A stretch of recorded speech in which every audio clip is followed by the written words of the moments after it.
बिल्लाहि मिनश्शैतानिर्रजीम बिस्मिल्लाहिर्रहमानिर्रहीम अस्सलाम वालेकुम रहमतुल्लाहि वबरकातहू। जैसे कि कल भी हमने आले इमरान की कुछ सूरतों का तर्जुमा तफसीर खुलासा बयान किया था, जिसमें इरशाद रब्बानी हो रहा था, वही है जिसने उतारी तुझ पर किताब। इसमें बाज़ आयतें हैं महकिम यानी उन के मानी वाज़ा हैं और असल मदार हैं किताब की, और दूसरी है मुतशाबिहा यानी कि जिनके मायने मालूम या नहीं भी मालूम है।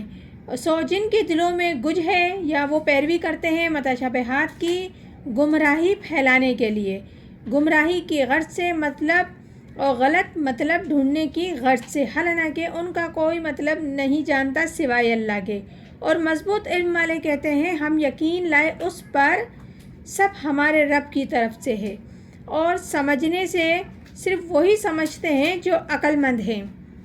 आगे इरशाद रब्बानी है, रब्बना ला तुज़िग़ क़ुलूबना बादा इज़ हादैतना व हब लना मिन दुनका रहमा। ए हमारे रब, ना टेढ़ा कर हमारे दिलों को बात उसके कि जब हिदायत कर चुका तू हमको, और इनायत कर हमको अपने पास से रहमत से। यानी कि इस आयत में परवरदिगार आलम इरशाद फरमा रहे हैं अक्लमंद लोगों के लिए। अक्लमंद लोगों का क्या कौल होता है, ए हमारे रब, हमारे दिलों को गुज ना होने देना, यानी कि टेढ़ा नहीं होने देना, बदगुमान नहीं होने देना, फितना और फसाद पैदा होने नहीं देना उसके बाद कि जब तूने हमें हिदायत दे दी है, और हमें तू ख़ास अपने फजल व करम से रहमत से अता फरमाना। इन्नका अंतल वहाब, तू ही सब कुछ देने वाला है। यकीनन तू ही सब कुछ देने वाला है और तेरी ही बारगाह से मिलेगा।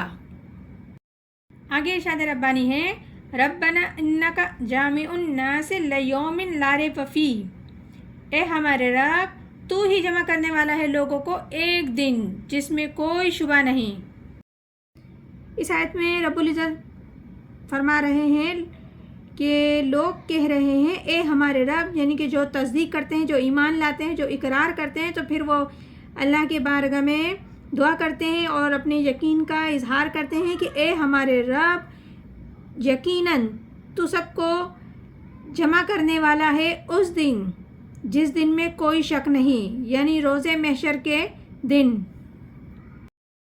इन्नल्लाह ला युखलिफुल मिआद, बेशक अल्लाह ताला खिलाफ नहीं करता वादा। यकीनन अल्लाह ताला वादे के ख़िलाफ़ नहीं करेगा और वो अपने वादे के ख़िलाफ़ वर्जी नहीं करता। जब उसने बता दिया कि वो दिन आएगा तो वो दिन आकर रहेगा, ज़रूर आएगा। आगे इरशाद रब्बानी है, इन्नल्लज़ीना कफ़रू लन तुग़निया अन्हुम अम्वालुहुम वला औलादुहुम मिनल्लाहि शैअन, बेशक जिन लोगों ने कुफ़्र किया हरगिज़ न आएंगे काम उनको उनके माल और न उनकी औलाद अल्लाह के मुकाबले में कुछ भी हो। इस आयत में चैलेंज का अंदाज़ है। ये आयत 3 हिजरी में नाजिल हो रही है, ग़ज़वा अहद के बाद। इस रुकू के बारे में गुमान है कि यह ग़ज़वा बदर के बाद नाजिल हुआ। ग़ज़वा बदर में मुसलमानों का मकाम बड़ा बुलंद था, क्योंकि उन्हें बहुत ज़बरदस्त किस्म की फ़तह हासिल हुई थी। जब मुसलमान ग़ज़वा बदर से फ़तह याब होकर आ रहे थे, लौट रहे थे, तो यहूदी जलन व हसद में कहने लगे, ए मुसलमानों, ये तो आम लोग थे जिनसे तुम फ़तह याब होकर खुश हो रहे हो। जिस दिन तुम्हारा मुकाबला हमसे हो गया तो फिर तुम्हें पता पड़ेगा मुकाबला क्या होता है, तब तुम्हें दिन में तारे नज़र आएंगे, फिर तुम्हें मालूम होगा, वगैरह वगैरह इस किस्म की बातें करने लगे। तो उसी पसे मंज़र में इस आयत के बारे में रब्बुल इज़्ज़त बता रहे हैं कि नहीं, तमाम कुफ़ार आखिरकार ज़ेर होंगे। अल्लाह ताला के दीन को गालिब होना है और वह ज़रूर होकर रहेगा। यकीनन जिन लोगों ने कुफ़र की रविश इख्तियार की तो हरगिज़ ना बच सकेंगे। उनके माल, उनकी औलाद, ना उनके अम्वाल अल्लाह से कुछ भी नहीं बच सकेगा, सब कुछ अज़ाब में घेर लिया जाएगा। व औलाइका हुम वक़ूदुन नार, और वही है ईंधन दोज़ख के। तो परवरदिगार आलम इस आयत में बता रहे हैं वो तमाम के तमाम लोग दोज़ख के ईंधन बनने वाले हैं। آگے ارشاد ربانی ہے قداب آل فرعون، ان کا معاملہ ایسا ہے جیسے فرعون والوں کا۔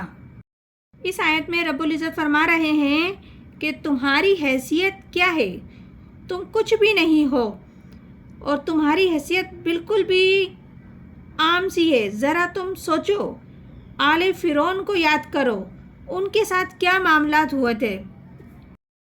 وہ تو ایک شہنشاہ تھا، بڑے لاہ و لشکر والا تھا، رعب و دبدبے والا تھا، ایک بڑی ریاست پر اس کی حکومت تھی۔ وہ اپنے آپ کو کیا کچھ نہیں سمجھتا تھا کہ سب کو میں زیر کر سکتا ہوں، لیکن جب اللہ کی گرفت نے اس کو پکڑا تو وہ اپنے آپ کو بھی نہیں بچا سکا۔ تو پھر تم کیا چیز ہو؟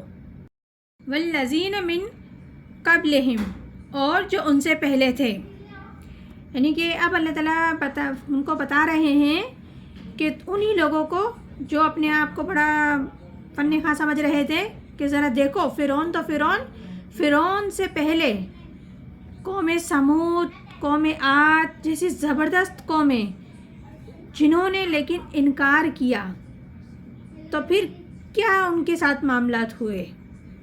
ذبوا بآیاتنا، جھٹلایا انہوں نے ہماری آیتوں کو۔